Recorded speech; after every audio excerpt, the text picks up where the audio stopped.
The gunshot that shattered the stagecoach window sent splinters of wood flying past Catherine Monroe's face, and in that moment, she knew her journey from Boston to her uncle's ranch in Arizona Territory would end far differently than she had imagined. The date was September 14th, 1878, and the late afternoon sun hung low over the rugged New Mexico landscape as the stagecoach rattled along the dusty trail between Santa Fe and Tucson. Catherine had been the only passenger for this leg of the journey, which had seemed like a blessing when she boarded that morning. Now, as masked riders thundered alongside the coach, their revolvers blazing, she realized how vulnerable she truly was. The driver shouted something unintelligible, and the coach lurched violently to one side. Catherine gripped the leather strap hanging from the ceiling, her heart hammering against her ribs. Another shot rang out, followed by a sickening thud.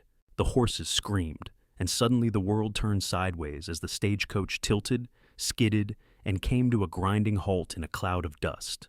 Catherine's head struck something hard, and stars exploded across her vision. Through the ringing in her ears, she heard rough voices, the jingle of spurs, boots hitting the ground. She tried to move, but her body refused to cooperate. Blood trickled down her temple, warm and sticky. "Check inside," a gravelly voice commanded. The door was wrenched open, flooding the tilted coach with blinding sunlight. Catherine squinted up at the silhouette of a man, his face obscured by a red bandana. He reached in and grabbed her reticule, rifling through it quickly. "Just some coins and a train ticket," he muttered. His eyes swept over her traveling dress, lingering on her simple cotton fabric and modest jewelry. "Nothing worth taking here? What about the strong box?" another voice called. "Got it. Let's ride before the cavalry shows up." Catherine tried to speak, to beg them not to leave her, but only a weak moan escaped her lips. The man at the door glanced at her one more time, something almost like regret crossing his visible features. Then he slammed the door shut.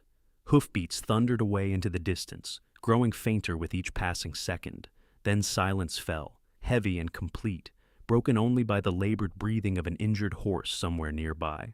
Catherine lay crumpled against the side wall of the overturned coach, her vision swimming. She managed to turn her head slightly and saw the driver's body sprawled motionless on the ground outside the broken window.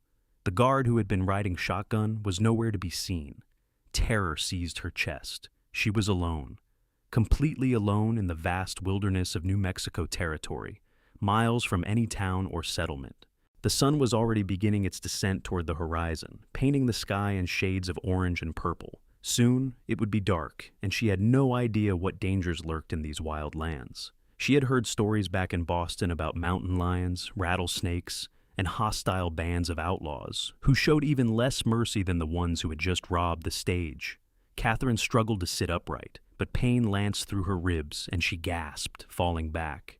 Her head throbbed where she had struck it, and when she touched her fingers to her temple, they came away red with blood. Panic rose in her throat like bile. She was hurt, possibly badly, and night was coming. "Help!" she tried to call out, but her voice emerged as barely a whisper. "Please, someone help me." No one answered. Of course no one answered. There was no one for miles. As the minutes stretched into what felt like hours, Catherine's fear transformed into something deeper and more primal. The light continued to fade, shadows lengthening across the desert floor. The temperature, which had been oppressively hot during the day, began to drop with alarming speed. Her traveling dress, appropriate for a stagecoach journey, would provide little warmth once true night fell. She tried again to move, gritting her teeth against the pain. This time, she managed to pull herself into a sitting position, though the effort left her dizzy and nauseous. The strongbox the robbers had mentioned lay broken open near the driver's body, empty of whatever payroll or valuables it had contained. Her small carpet bag had been thrown clear during the crash and lay several feet away, partially buried in sand. Catherine knew she should try to reach it, to see if any of her belongings might help her survive, but the distance seemed insurmountable. Every breath hurt. Her head spun. Instead, she huddled in the corner of the overturned coach as darkness crept across the land like a living thing. When the sun finally disappeared completely below the horizon, the temperature plummeted. Catherine wrapped her arms around herself, shivering. The desert night was nothing like Boston evenings. There was no gentle twilight, no gradual transition. One moment there was light, and the next, Absolute darkness pressed in from all sides. The moon had not yet risen, and clouds obscured most of the stars. Strange sounds echoed through the night. The yip of coyotes in the distance made her blood run cold. Something rustled in the brush nearby, and she held her breath, imagining all manner of predators circling the wreckage. The injured horse had gone silent, which she tried not to think about too hard. Catherine had never felt so alone in her entire life. Back in Boston, she had been surrounded by people every moment of every day. Her father's house, the church, the shops along the busy streets, even the train stations during her journey west had been full of humanity. Now there was nothing but darkness and silence and the terrible knowledge that she might die here, alone and forgotten. The tears came then, hot and unstoppable. She tried to hold them back, tried to be brave like her mother had always taught her, but the dam had broken. Great shuddering sobs racked her body, making her injuries hurt even worse, but she could not stop. She cried for her father, who had died 6 months ago and left her with nothing but debts. She cried for her lost life in Boston, the security and comfort she had taken for granted. She cried for her uncle, whom she had never met, who had offered her a home out of duty rather than love, and whom she would now never reach. Most of all, she cried because she was 22 years old, and she was going to die alone in the darkness. Her sobs eventually quieted to soft, hiccuping sounds, then to barely audible whimpers. She was so cold now that her teeth chattered, and the pain in her head had settled into a dull, constant throb. Exhaustion pulled at her, but she was afraid to sleep. What if she never woke up? What if sleeping meant giving in to death? But her body betrayed her, and despite her fear, her eyes grew heavy. She was just beginning to drift into unconsciousness when a new sound penetrated the darkness. Hoofbeats. Slow and steady. Not the thundering gallop of the robbers, but the measured pace of a single horse and rider. Catherine's eyes flew open, hope and terror warred in her chest. Who would be traveling alone out here at night? What if it was one of the robbers returning? But even that seemed preferable to dying alone. At least she could beg for her life, plead for them to take her to the nearest town. She tried to call out, but her voice failed her again. Instead, another sob escaped, louder this time, born of desperation rather than despair. The hoofbeats stopped, silence stretched out, so complete that Catherine wondered if she had imagined the sound. Then a man's voice, low and cautious, called out into the darkness. "Hello? Someone there?" Catherine drew in a shaking breath. "Help!" she managed, the word cracking. "Please help!" More silence, then the distinctive sound of a man dismounting, boots on hard-packed earth, coming closer. Catherine pressed herself back against the side of the coach, suddenly terrified. She could see nothing in the absolute darkness, could only hear the careful footsteps approaching.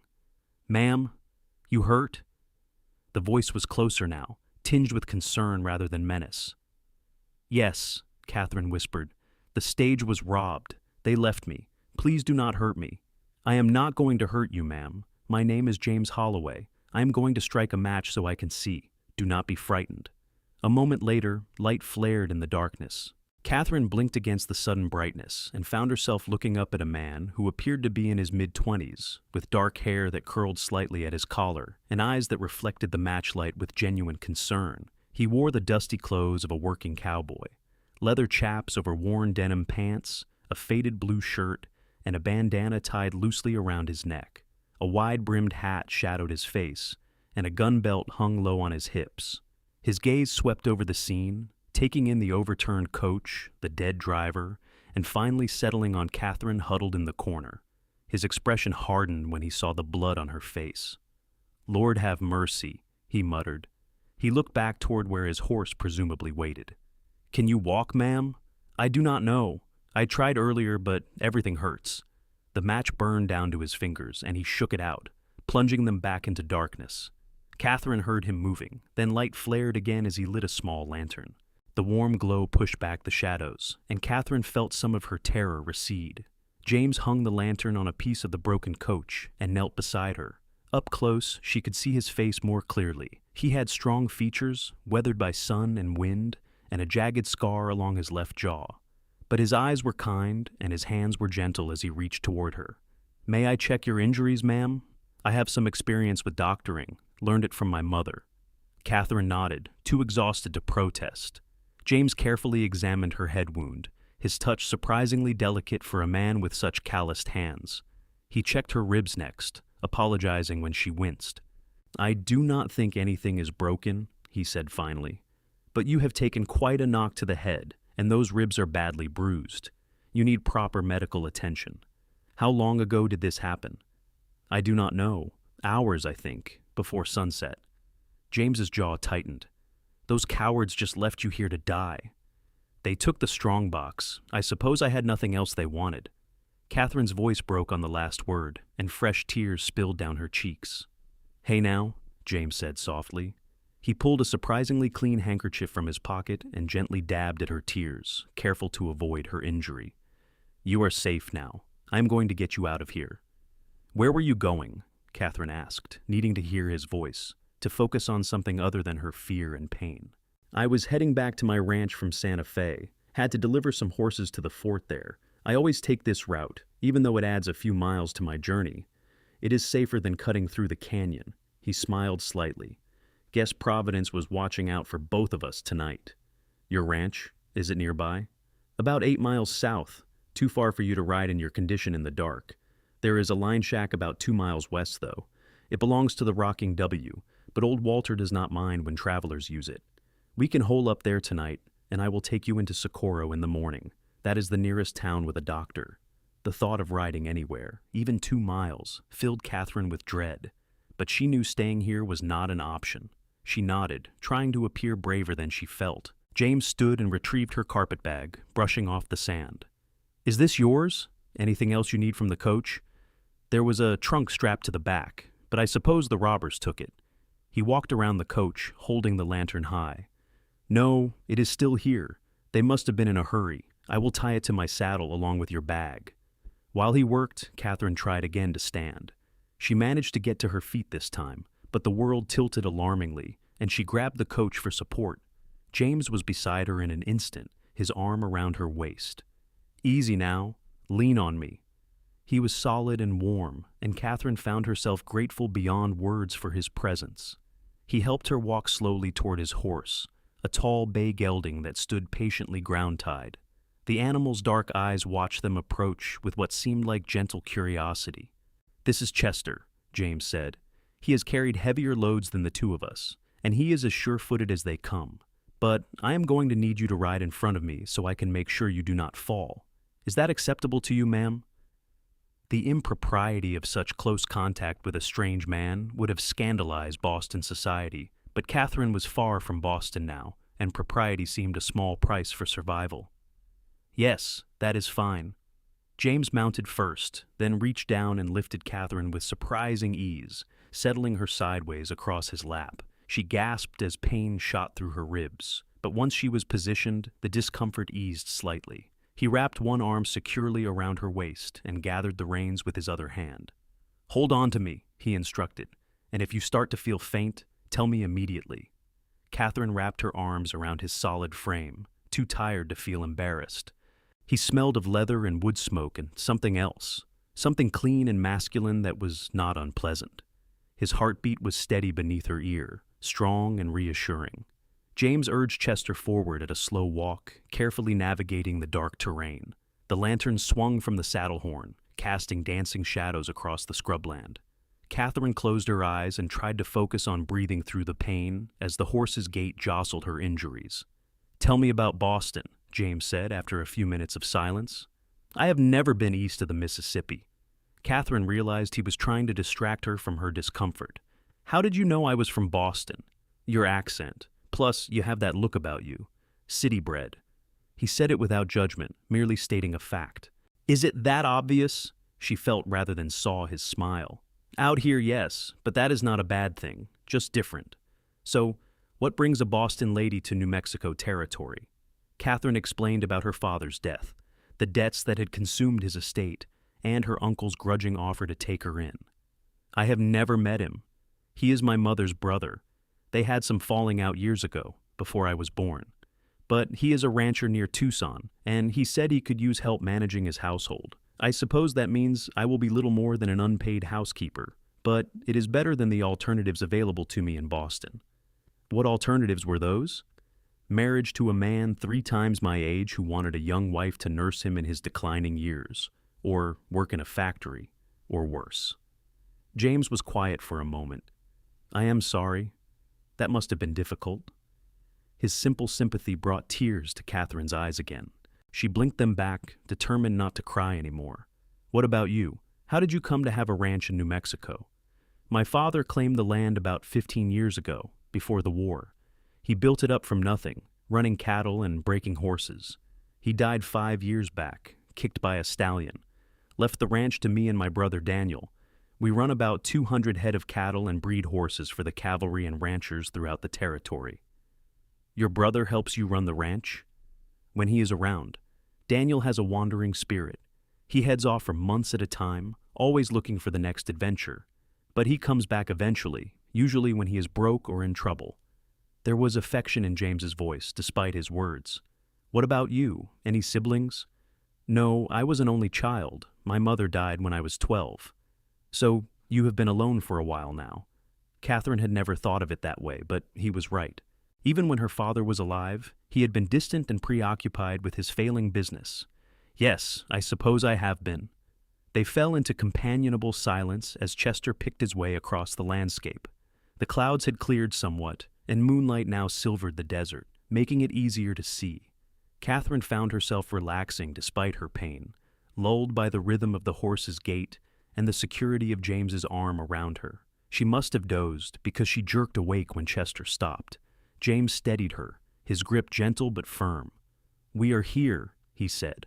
Catherine looked around and saw a small structure silhouetted against the starlit sky.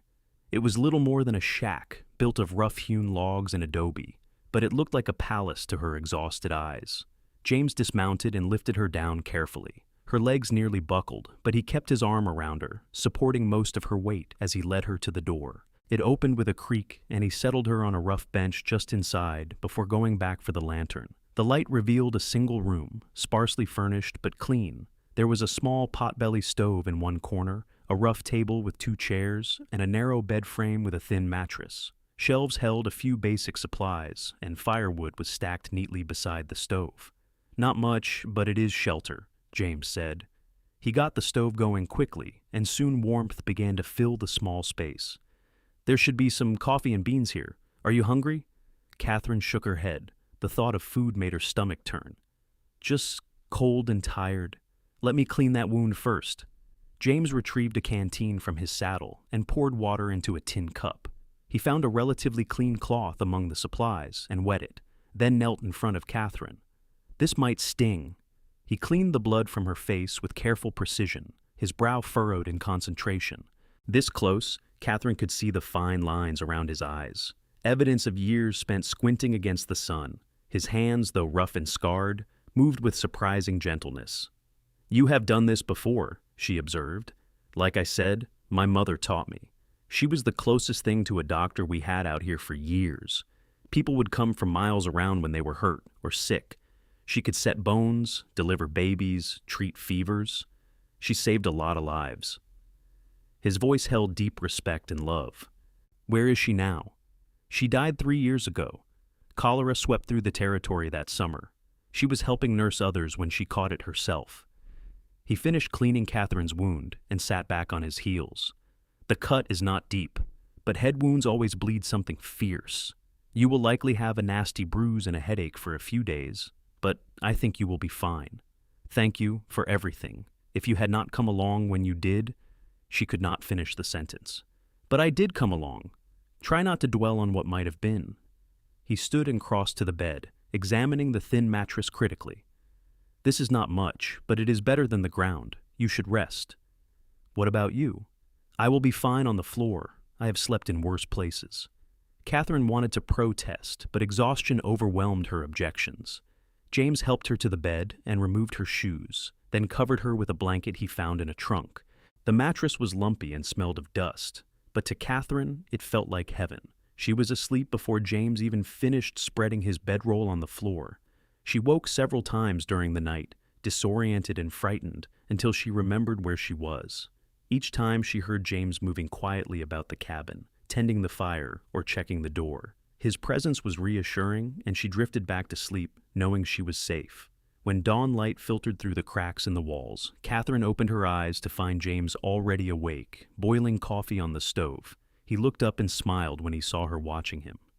"Morning. How do you feel?" Catherine took inventory of her injuries. Her head still ached, and her ribs were tender, but the sharp edge of pain had dulled to something manageable. "Better, I think." "Good. We should head to Socorro as soon as you feel able to ride. It is about 12 miles from here, so we should make it by midday if we start soon." He poured coffee into 2 tin cups and brought one to her. Catherine accepted it gratefully, wrapping her cold hands around the warm metal. The coffee was strong and bitter, nothing like the delicate tea she had been accustomed to in Boston, but it was hot and reviving.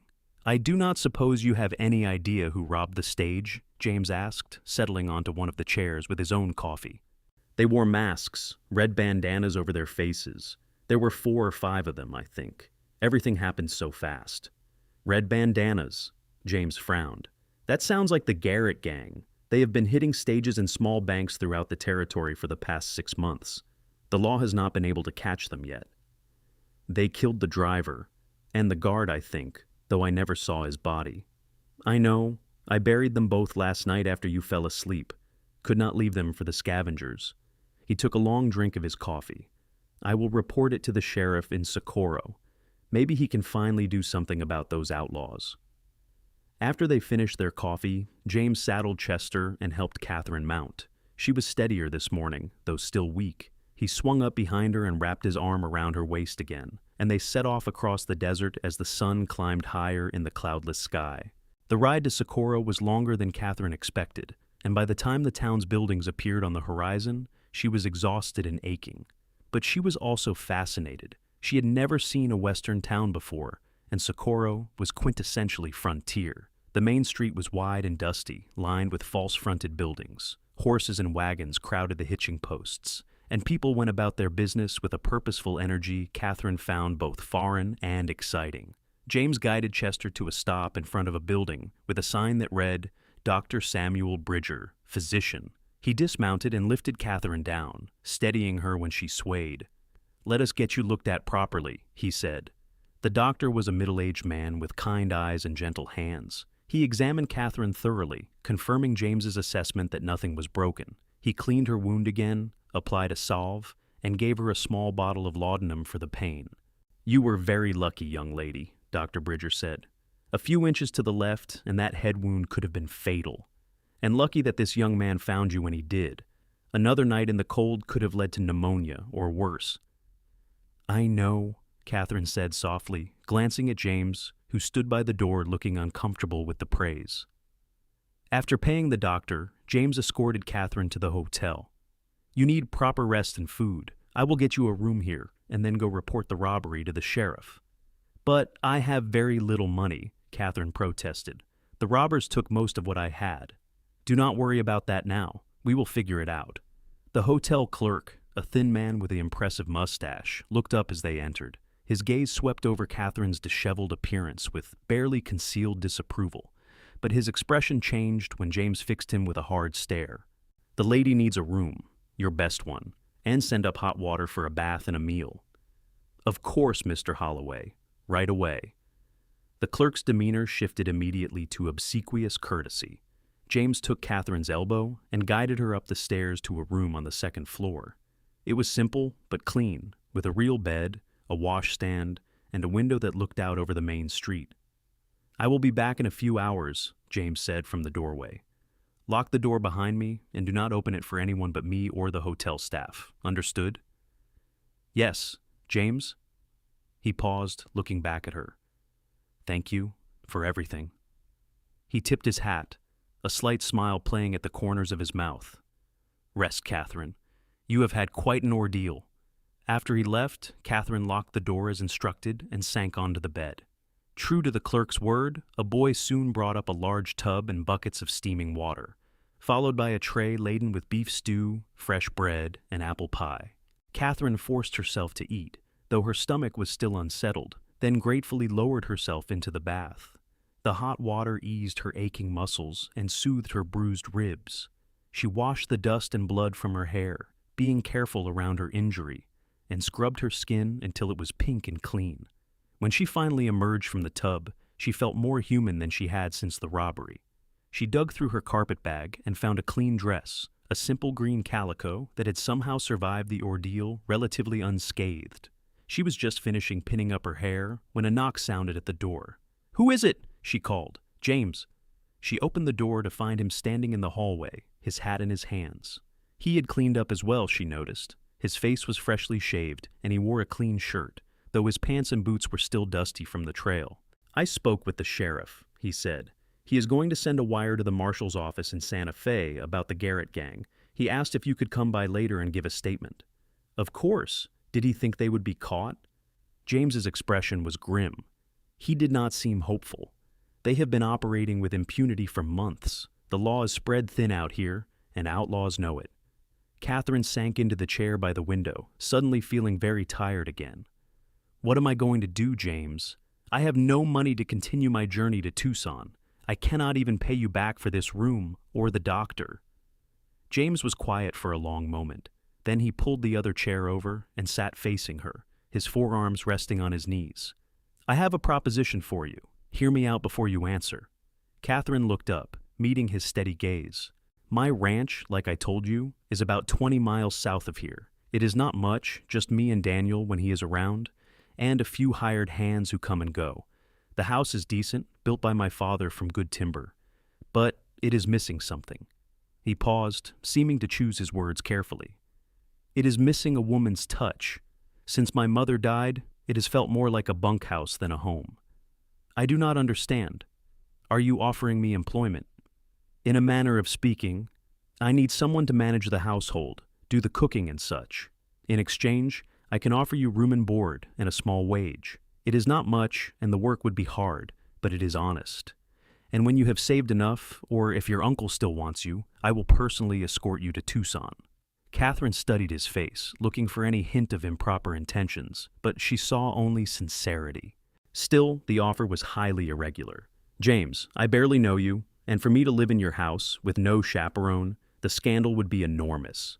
This is not Boston, Catherine. Out here, people are more concerned with survival than scandal, and there would be chaperones of a sort.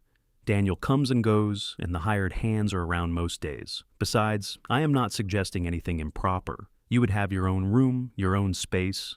I am simply offering you work, same as I would offer any drifter who needed a job. But I am not a drifter. No, you are a woman alone in a hard land with few options. I am trying to give you one more option to consider." He leaned back in his chair. "Look, I understand if you want to decline.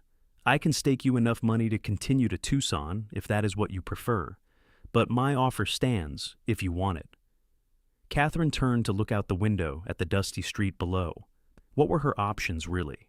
She could continue to her uncle's ranch, where she would be an unwanted burden, little more than a servant in a stranger's house. Or she could accept James's offer and at least be working for someone who had shown her genuine kindness.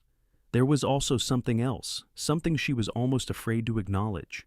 In the short time she had known James Holloway, she had felt safer and more cared for than she had in years. He had risked his own safety to help her, had treated her with respect and gentleness, had asked nothing in return. The thought of never seeing him again left an unexpected hollow feeling in her chest. "Could I think about it?" she asked finally. "This is a large decision." "Of course. Take all the time you need." James stood and settled his hat back on his head. "I have some business to attend to, but I will be in town through tomorrow. Let me know what you decide." After he left, Catherine lay down on the bed and stared at the ceiling. Her head ached, her ribs throbbed, and her entire life had been upended in the span of 24 hours. Yet, she did not feel the despair she might have expected. Instead, she felt something else. Possibility. For the first time since her father's death, she had a choice that was truly hers to make. That evening, James returned and took Catherine to dinner at the hotel restaurant. It was a simple meal of roasted chicken and vegetables, but they talked for hours. James told her about his ranch, about the satisfaction of working the land and building something with his own hands. He spoke of his childhood, his parents, his brother. Catherine found herself sharing stories about Boston, about her father's bookshop, about the life she had left behind. "Do you miss it?" James asked. "The city, I mean." Catherine considered the question. I miss some things: the convenience, the culture, the feeling of being surrounded by civilization. But I do not miss the crowding, or the smoke, or the way everyone is always watching everyone else, judging. Out here, people seem more concerned with what you can do than who you are. That is true enough. Out here, your past does not matter as much as your character and your willingness to work hard. Is that why you stayed after your father died? You could have sold the ranch and gone back east. Where would I go? This is my home. This land is in my blood. I cannot imagine living any other way. He smiled slightly. Besides, someone has to keep Daniel out of trouble. They walked back to the hotel as the sun set, painting the sky in brilliant shades of orange and red. At her door, James paused. Have you thought about my offer? Catherine took a deep breath. I have, and I would like to accept if the offer still stands. But on one condition. What is that? That you let me pay you back for the hotel and the doctor once I have earned enough. I do not want charity, James. I want to work for what I receive. James's smile was warm and genuine. Deal. We will leave the day after tomorrow if you feel well enough to travel. That should give you time to rest and visit the general store for anything you might need. The day after tomorrow sounds perfect. That night, as Catherine lay in bed, she realized the terror and despair of her ordeal had transformed into something unexpected. Hope. Perhaps her journey west was not the tragedy she had believed, but rather an opportunity for a new beginning. 2 days later, Catherine found herself riding beside James on a horse he had purchased for her, a gentle sorrel mare named Daisy. The ride to his ranch took most of the day, and by the time they arrived, the sun was low on the horizon. The Holloway Ranch was more substantial than Catherine had expected. The house was a solid 2-story structure built of timber and stone, with a wide porch that wrapped around the front. Several outbuildings dotted the property, including a large barn, a stable, a bunkhouse, and various sheds. In the distance, cattle grazed across rolling grassland that stretched to the foothills of distant mountains.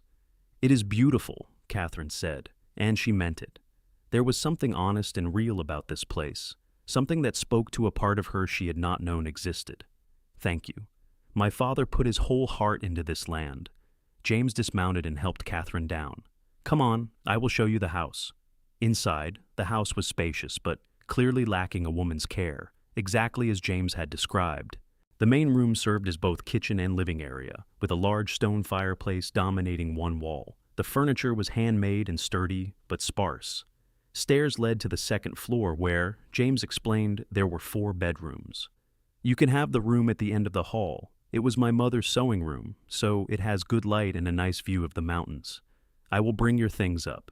The room was indeed lovely, larger than Catherine had expected, with windows on 2 walls and a handmade wardrobe and dresser. A quilt in shades of blue and white covered the bed, and Catherine recognized it as a traditional pattern, likely made by James's mother. It is perfect, she said softly. Over the following days, Catherine settled into a routine at the ranch. She woke before dawn to start breakfast for James and the 2 hired hands, Tom and Miguel, who worked the cattle. After breakfast, she tackled the housework, cleaning years of accumulated dust and bachelor mess. She cooked substantial midday and evening meals, learning to work with the ingredients available and to prepare the hearty fare that ranch work demanded. It was exhausting work, far more physically demanding than anything she had done in Boston. But Catherine found satisfaction in it. There was something deeply fulfilling about turning the neglected house into a proper home, about seeing the appreciation on the men's faces when they sat down to a good meal. James, for his part, was an ideal employer. He was respectful of her space and privacy, never presuming on their arrangement. He paid her weekly, as promised, though the amount was modest. But he also taught her things she needed to know about ranch life: how to read the weather, how to avoid rattlesnakes, how to ride Daisy with more confidence. You are doing well, he told her one evening as they sat on the porch after dinner, watching the sun set. The house has not felt this much like a home since my mother passed. Thank you. I find I enjoy the work more than I expected. Catherine rocked gently in the chair James had dragged out for her. It is different from Boston, harder, but more honest somehow. I know what you mean.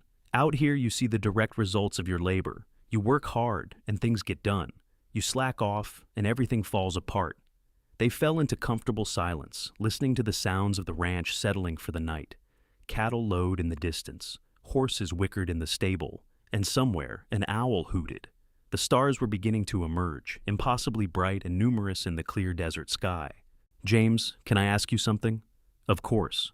Why did you really offer me this job? You could have just given me money to get to Tucson. That would have been simpler." James was quiet for so long that Catherine thought he might not answer. Finally, he said, "When I found you that night, crying in the darkness, something in me just knew I could not let you go. I told myself it was Christian charity, that any decent man would have done the same. But if I am honest, it was more than that." He turned to look at her, his eyes serious. "You intrigued me, Catherine. Your courage in the face of such an ordeal, your determination to maintain your dignity despite everything. I wanted to know you better. I wanted to see what you would make of yourself out here." Catherine's heart beat faster. "And what have you seen?" "I have seen a woman of remarkable strength and grace, someone who is not afraid of hard work or new challenges, someone I am proud to know." The sincerity in his voice made Catherine's throat tighten with emotion. "I am glad you found me that night, James. I was so frightened, so certain I would die alone. But you saved me. You gave me a new life. You saved yourself. Catherine, I just provided an opportunity. What you have made of it is all you." As weeks turned into months, Catherine found herself falling into the rhythm of ranch life with surprising ease. Autumn gave way to winter, though the New Mexico winters were far milder than the brutal Boston cold she remembered. She learned to bake bread in the temperamental stove, to preserve vegetables for the lean months, to mend clothes and make do with limited resources. She also found herself spending more and more time with James. He began finding excuses to linger in the kitchen after meals, or to seek her out during the day to show her some interesting bird or flower. They would sit on the porch in the evenings, talking about everything and nothing, sharing dreams and memories. Catherine realized, with a mixture of excitement and trepidation, that she was falling in love with James Holloway. It was nothing like the tepid affection she had felt for the few suitors who had called on her in Boston. This was something deeper, something that made her heart race when he entered a room, that made her look forward to each day simply because she would see him. She thought, or perhaps hoped, that he felt the same. She caught him watching her sometimes, his expression unguarded and tender. His touches, always respectful, seemed to linger a moment longer than necessary. But he never spoke of it, never acted on whatever feelings he might have. It was Miguel who finally addressed the elephant in the room. He was a man in his 50s who had worked for James's father and stayed on after the old man died. One afternoon in early December, he found Catherine in the barn, gathering eggs from the chickens that roosted there. "Señorita Catherine, may I speak plainly with you?" "Of course, Miguel. What is it?" "I see how you and Señor James look at each other, like two people who wish to speak but cannot find the words." He smiled gently. "Forgive an old man for interfering, but life is too short to waste on fear and hesitation." Catherine felt her cheeks flush. "I do not know what you mean. I think you do, and I think you should tell him how you feel. James is a good man, but he is also a stubborn one. He will not speak first because he fears you will think he took advantage of your situation. He will wait forever unless you give him a sign that his feelings are welcome." "But what if I am wrong? What if he does not feel the same?" Miguel laughed softly. "Trust an old man who has been around long enough to recognize love when he sees it. He feels the same, señorita. He has felt the same since the day he brought you here. But he is a gentleman, and he will not presume. The first move must come from you." Catherine thought about Miguel's words all that day and into the evening. Was he right? Did James truly care for her as more than an employee, more than a friend? And if he did Catherine have the courage to make the first move? That night, after Tom and Miguel had retired to the bunkhouse, Catherine found James in the barn, checking on a mare who was close to foaling. He looked up when she entered, his face brightening with a smile. "Catherine, is something wrong?" "No, nothing is wrong. I just wanted to talk to you." He brushed hay off his hands and leaned against the stall door. "What is on your mind?" Now that the moment had arrived, Catherine found her courage wavering, but she forced herself to speak. "James, I need to tell you something, and I need you to let me finish before you respond." His expression grew serious. "All right." Catherine took a deep breath. "When you found me that night, I was certain my life was over. I had lost everything: my father, my home, my sense of purpose. I thought I was being sent into exile, to a place where I was not wanted and would never belong. She paused, gathering her thoughts. But you gave me something I had not expected. You gave me hope. You gave me a purpose and a place where I could build a new life. More than that, you gave me your friendship, your respect, and your kindness. James started to speak, but Catherine held up her hand. Please, let me finish. These past months have been the happiest of my life. I wake up each morning eager to start the day. I find satisfaction in my work that I never found in Boston. And the reason, the true reason, is you. Her voice dropped to almost a whisper. I have fallen in love with you, James. I know it is probably inappropriate, given our arrangement, and I know it might make things terribly awkward, but I could not keep it to myself any longer. The silence that followed seemed to stretch for an eternity. Catherine's heart pounded so hard she could hear it in her ears. James stared at her, his expression unreadable, and she began to fear she had made a terrible mistake. Then, in 2 long strides, he crossed the distance between them. He cupped her face gently in his hands, his thumbs brushing her cheeks, and looked into her eyes with such intensity that Catherine could hardly breathe. Catherine Monroe, I have loved you since the moment I found you crying in that broken stagecoach. I loved your courage, your spirit, your refusal to give up even when everything seemed hopeless. Every day since then, I have loved you more. Watching you turn my house into a home, watching you thrive in this hard land, watching you smile and laugh and grow stronger. I have been terrified to tell you, because I did not want you to feel obligated or trapped. But Lord help me, I love you with everything I am. Then he kissed her, and Catherine felt like she was finally, truly home. His lips were gentle but sure, and she kissed him back with all the emotion she had been holding inside for months. When they finally broke apart, both were breathless and smiling. I was so afraid you did not feel the same, Catherine whispered. I was a fool to wait so long to tell you. James rested his forehead against hers. Catherine, I know this is fast, and I know we have only known each other a few months, but I cannot imagine my life without you. Will you marry me? Will you stay here, not as my employee, but as my wife? Tears of joy streamed down Catherine's face. Yes, of course I will marry you. They held each other in the quiet barn, the only sounds the soft shuffling of horses and the distant howl of a coyote. Catherine marveled at how much her life had changed since that terrible night when she thought all hope was lost. She had been broken and afraid, left alone in the darkness, but James had found her, had saved her, and in doing so had given her something more precious than safety. He had given her love. They were married 3 weeks later in Socorro, with Tom and Miguel standing as witnesses and Dr. Bridger and his wife in attendance. Catherine wore a simple blue dress that she had made herself, and James wore his best suit, the one he had worn to his father's funeral and had not touched since. The ceremony was brief but heartfelt, performed by a traveling preacher who happened to be passing through town. Afterward, they returned to the ranch, which Catherine could now truly call home. James had spent the previous week making improvements to the house, including enlarging the master bedroom and installing new curtains and a proper wardrobe that he had ordered from Santa Fe. Their wedding night was tender and sweet, filled with nervous laughter and whispered declarations of love. James was patient and gentle, and Catherine felt safe in his arms, cherished and desired, and deeply, completely loved. The following months passed in a blur of happiness.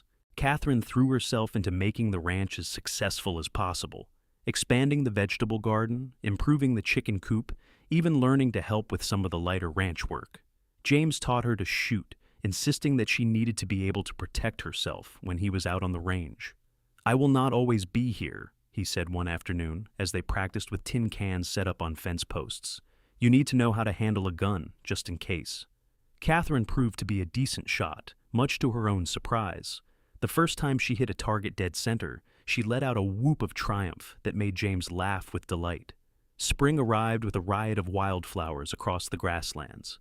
James's brother Daniel finally returned from wherever he had been wandering, a tall young man of 23 with the same dark hair and strong features as his brother, but with a restless energy that never seemed to settle.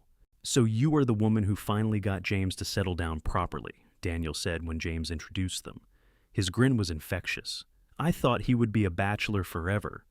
"Your brother rescued me," Catherine said. "I suppose I owed him at least the courtesy of accepting his proposal." Daniel laughed. "I like her, James. She has spirit." Daniel stayed at the ranch through spring and into summer, and Catherine enjoyed having him there. He brought a different energy to the house, full of stories about his adventures and always ready with a joke or a tall tale. But she could also see that he was not meant for ranch life, not the way James was. There was a wanderlust in his eyes that could not be satisfied by the daily routine of cattle and horses. In early June, Catherine realized she had missed her monthly courses. At first she attributed it to stress or perhaps a change in diet, but when a second month passed with no sign, she began to suspect the truth. She told James one evening as they sat on the porch, watching the stars emerge, "I think I might be with child." James went very still. Then he turned to her, his eyes wide with wonder. "Are you certain?" "Not entirely, but all the signs point to it. I plan to ride into Socorro next week and see Dr. Bridger to be sure." James pulled her into his arms, holding her so tightly she could barely breathe. "A baby. We are going to have a baby. Are you pleased?" He pulled back to look at her, and she saw tears in his eyes. "Pleased? Catherine, I am overjoyed. You have given me so much already, and now this. A family of our own." Dr. Bridger confirmed what Catherine already knew. She was indeed pregnant, likely about 3 months along, which meant the baby would arrive sometime in late January. James was beside himself with excitement and worry in equal measure, suddenly treating Catherine like she was made of glass. "I am pregnant, not infirm," she protested when he tried to take over her chores. "Women have been doing ranch work while pregnant since the beginning of time. But what if you hurt yourself? What if you lift something too heavy or fall or—" "James," Catherine took his hands in hers, "I promise to be careful, but I cannot spend the next 6 months sitting idle. I will go mad." They compromised. Catherine continued her regular work, but agreed to let Tom and Miguel handle the heavier tasks. James, meanwhile, threw himself into preparing for the baby's arrival. He converted the smallest bedroom into a nursery, building a cradle with his own hands and purchasing supplies from the general store. The summer passed peacefully. Catherine's belly swelled as the baby grew, and she found herself marveling at the life taking shape inside her. She had never given much thought to motherhood during her Boston years, but now she could think of little else. She and James would spend evenings talking about their hopes and dreams for their child, imagining what he or she would be like. In September, Daniel announced that he was heading out again, drawn by rumors of a gold strike in Colorado. "You are welcome to stay," James told his brother. "There is always work here, and with the baby coming, we could use the extra help." "I appreciate it, brother, but you know I am not cut out for the settled life. Besides, you do not need me. You have Catherine now, and soon you will have a little one. You have built yourself a real family." Daniel clapped James on the shoulder. "But I will be back in time to meet my niece or nephew. I promise you that." After Daniel left, the ranch seemed quieter, but Catherine did not mind. She cherished the peaceful rhythm of life with James, the simple joys of working together and planning for their future. Her belly continued to grow, and by December she was large and ungainly, much to her frustration. "I feel like a cow," she complained to James one evening. He laughed and pulled her close, resting his hand on her swollen stomach. "You are the most beautiful woman in the world, and I will not hear otherwise." As if in response to his words, the baby kicked, and James's eyes widened with wonder. "Did you feel that?" "I feel it all the time. Apparently our child is quite active." Christmas came, and James surprised Catherine with a beautiful rocking chair he had commissioned from a carpenter in Socorro. "For when you are nursing the baby," he explained. Catherine cried, overwhelmed by his thoughtfulness. They spent a quiet Christmas together, just the two of them, trading small gifts and dreaming of the Christmases to come when they would have a whole family gathered around the tree.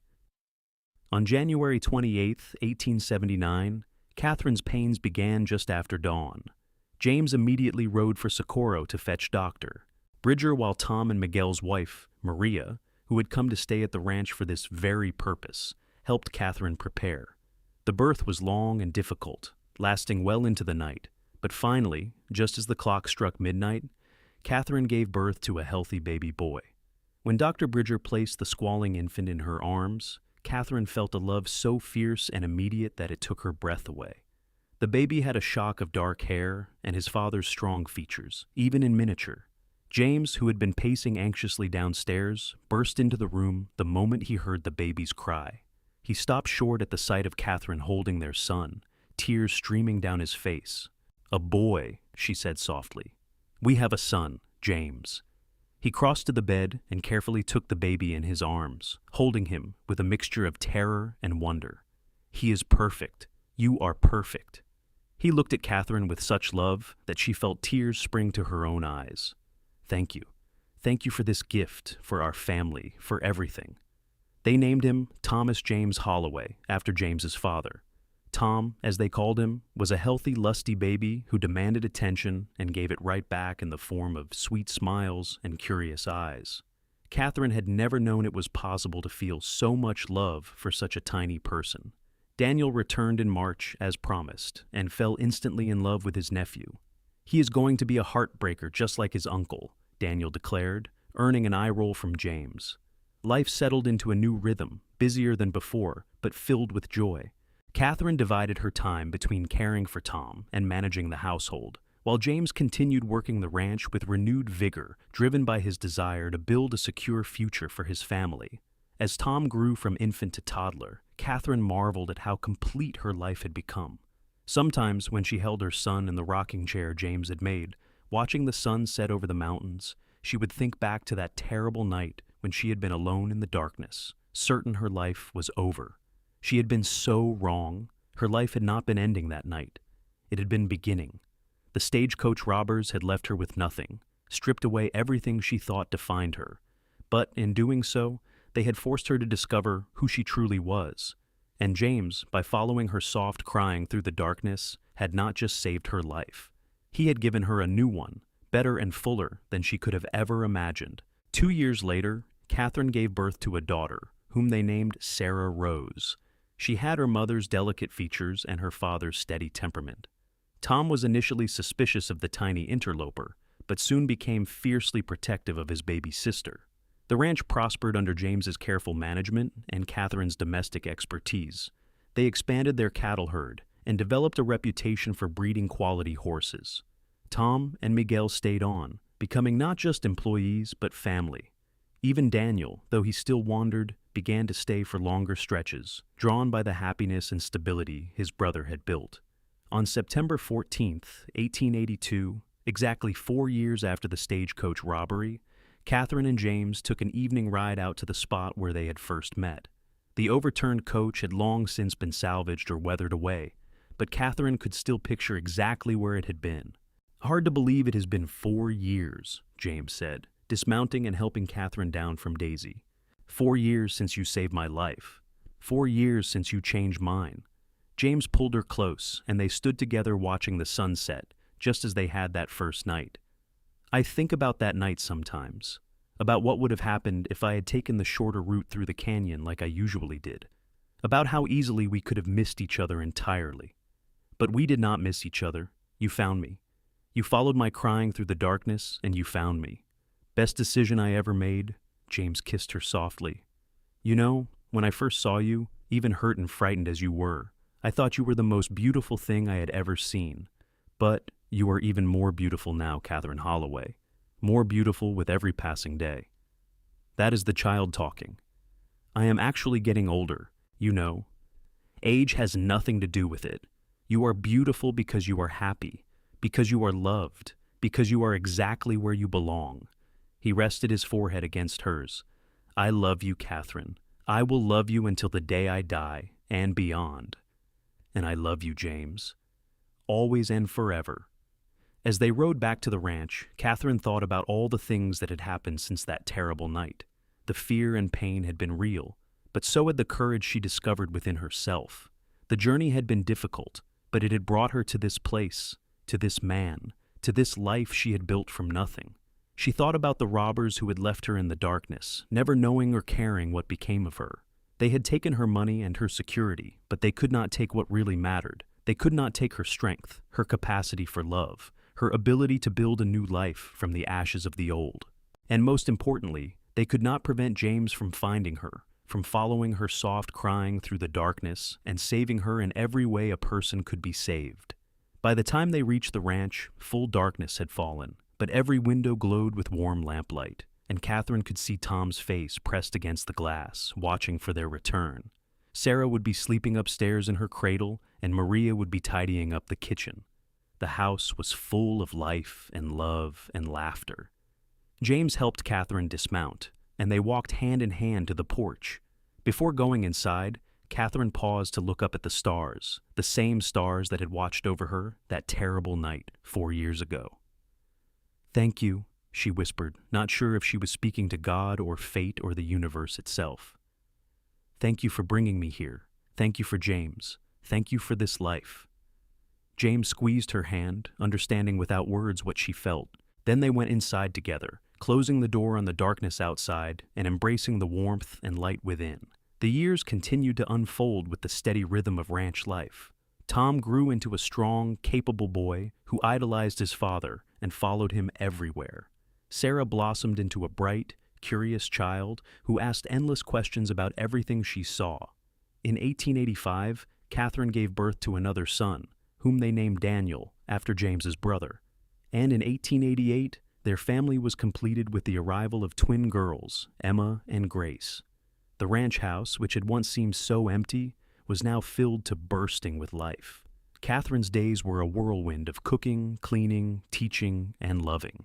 James expanded the ranch, purchasing adjoining land and increasing their herds. They prospered in a way neither had dared dream about in those early days. Daniel eventually settled down himself, marrying a schoolteacher from Socorro and building a house on the northern edge of the ranch property. He and his wife had 3 children of their own, and the cousins grew up together, running wild across the grasslands and learning the ways of ranch life. Miguel worked for the Holloways until his death in 1892, surrounded by the family he had helped nurture. Tom took over as foreman, proving himself capable and level-headed. James trained his eldest son in all aspects of ranch management, knowing that someday the land would pass to him. As Catherine approached her 40th birthday, she sometimes stood on the porch in the evenings, watching the sun set over the mountains, and marveled at the life she had built. 5 healthy children, a husband who loved her as much as the day they married, a prosperous ranch, and a place in the community that she had earned through years of hard work and dedication.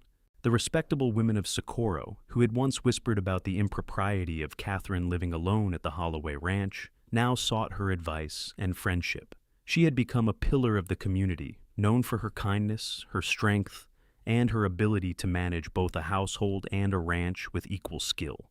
In 1895, tragedy struck when a band of rustlers attempted to steal cattle from the Holloway Ranch. James and Tom confronted them, and in the gunfight that followed, James was shot in the shoulder. Catherine, hearing the shots from the house, grabbed the rifle James had taught her to shoot all those years ago and rode out to help. Her arrival, along with several hired hands drawn by the sound of gunfire, was enough to drive the rustlers off. Dr. Bridger, now elderly but still practicing, removed the bullet and assured Catherine that James would recover fully. But the incident reminded them both of how fragile life could be, how quickly everything could change. "When I was lying there, bleeding, all I could think about was, that night I found you," James told her as he recovered. "I thought about how close we both came to dying before we ever met. How many things had to go exactly right for us to find each other. It made me realize that every day we have together is a gift." "Then we have been very blessed with gifts," Catherine said, holding his hand. "Because I plan on us having many more days together, James Holloway." And they did. James recovered fully and returned to work, though he was a bit more cautious than before. The children continued to grow, each finding their own path in life. Tom took over more and more of the ranch management. Sarah married a lawyer from Albuquerque and moved to the city, though she visited often. Young Daniel showed his uncle's wandering spirit and eventually went east to college. The twins, inseparable as always, both became teachers in Socorro. In 1900, on the 22nd anniversary of the Stagecoach robbery, James organized a surprise for Catherine. He had commissioned a photographer from Albuquerque to come to the ranch, and he gathered their entire family, children, grandchildren, Daniel and his family, and all the ranch hands who had become part of their extended family over the years. "I want to capture this," James told Catherine as they posed in front of the ranch house. I want to preserve this moment, this life we have built together. The resulting photograph, sepia-toned and slightly faded, would hang in the Holloway Ranch house for generations. It showed James and Catherine in the center, their hair now touched with gray, but their faces content and happy. Surrounding them were their children and grandchildren, a testament to the family they had created from nothing.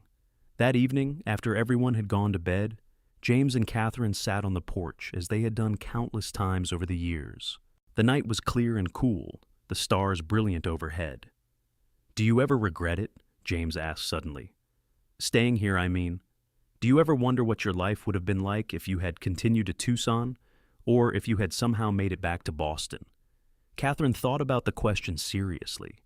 She thought about the life she might have had as her uncle's unpaid housekeeper, or scraping by in Boston as a seamstress or shop girl. She thought about all the things she had left behind, the culture, the convenience, the society she had been born into.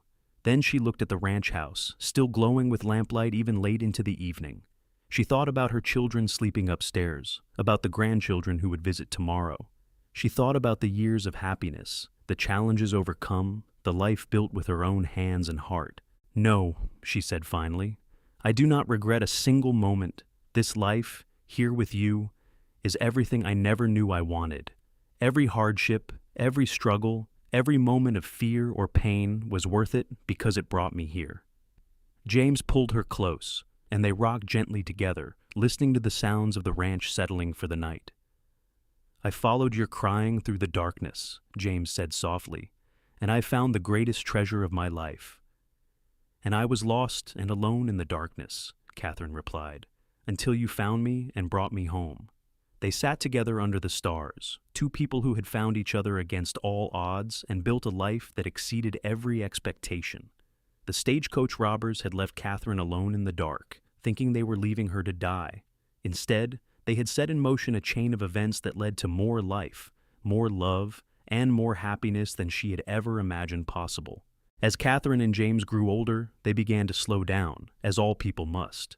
James handed over the ranch operations to Tom, who ran it with the same dedication his father had shown. Catherine, now a grandmother many times over, spent her days tending her garden, baking for family gatherings, and spoiling her grandchildren in the way only grandmothers can. In 1905, they celebrated their silver wedding anniversary with a party that brought people from all over the territory. Friends and family filled the ranch house and spilled out onto the grounds. There was music and dancing, food and laughter, and toast after toast to the couple who had become legendary in the area for their love story. "To James and Catherine," Daniel called out, raising his glass. "Two people who proved that sometimes the worst day of your life can lead to the best life you could imagine."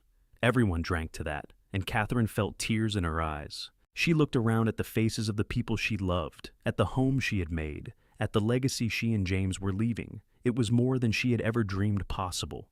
As the evening wound down and guests began to depart, Catherine found herself standing in the spot where she and James had first kissed, in the barn that had been witness to so many important moments in their lives together.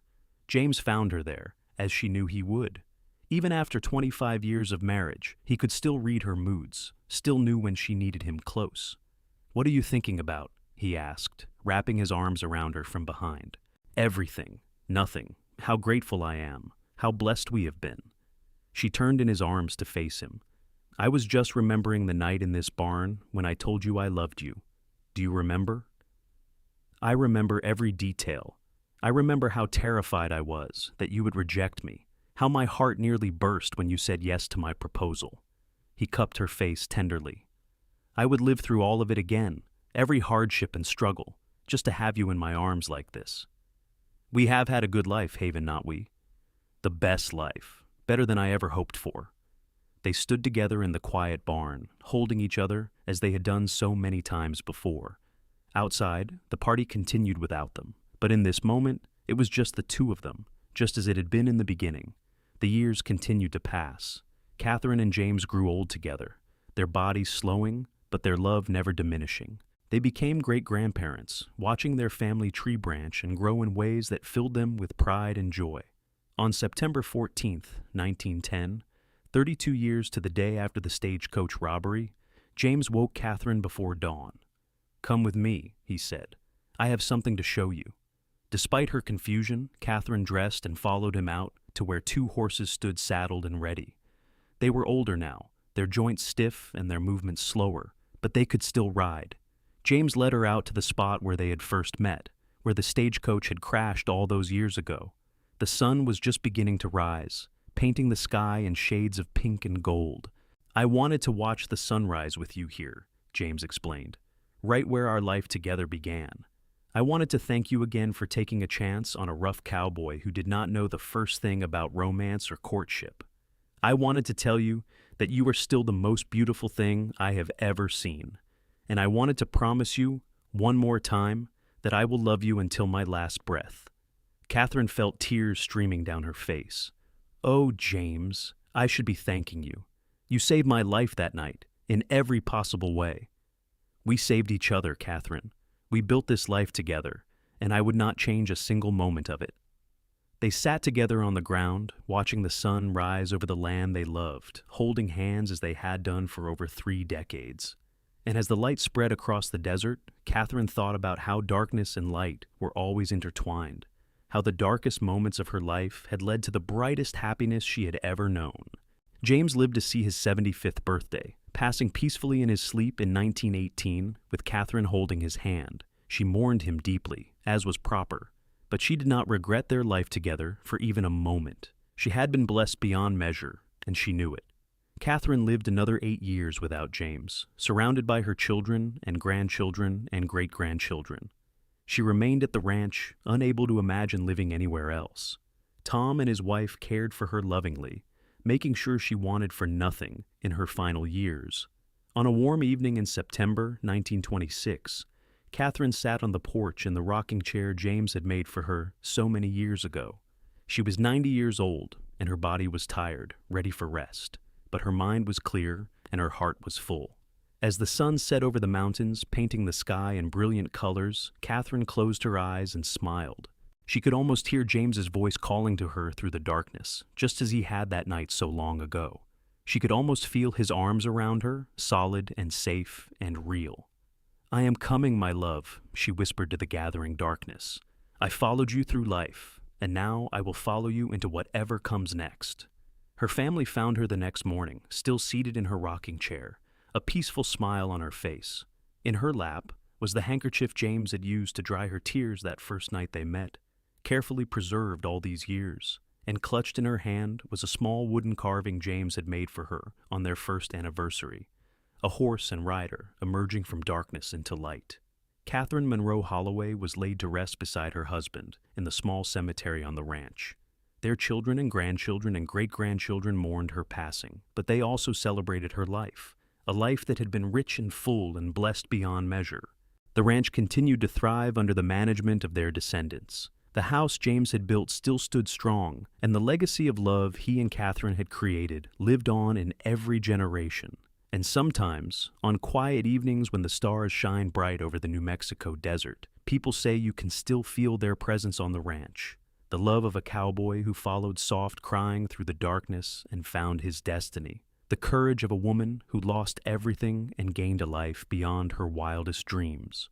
Their story became legend in the territory, passed down through generations as a testament to the power of love, faith, and the belief that even in our darkest moments, salvation might be just around the corner. All we have to do is have the courage to accept it when it arrives. The stagecoach robbers left Catherine Monroe alone in the dark, never knowing that in doing so, they were creating one of the greatest love stories the West would ever know. James Holloway found her by following her soft crying, and in that moment, 2 lives were forever changed, 2 souls were forever joined, and a love story for the ages was born. Their descendants still live on the ranch today, still running cattle and breaking horses, still preserving the legacy of Catherine and James. And every September 14th, the family gathers to remember the night that started it all, the night when darkness gave way to light, when despair transformed into hope, and when 2 people found each other against all odds and built a life that would echo through the generations. It was a life built on love, sustained by faith, and blessed by providence. It was a life that proved that sometimes the worst moments can lead to the best outcomes. It was a life that showed that true love exists, that courage can overcome fear, and that family is not just about blood, but about the bonds we choose to create and nurture. Catherine and James Holloway lived, loved, and left a legacy that would never be forgotten. And their story serves as a reminder that even in our darkest hours, when we feel most alone and afraid, salvation might be coming. We just have to hold on, to keep breathing, to keep hoping. Because you never know when someone might hear your crying in the darkness and come to lead you home. The end.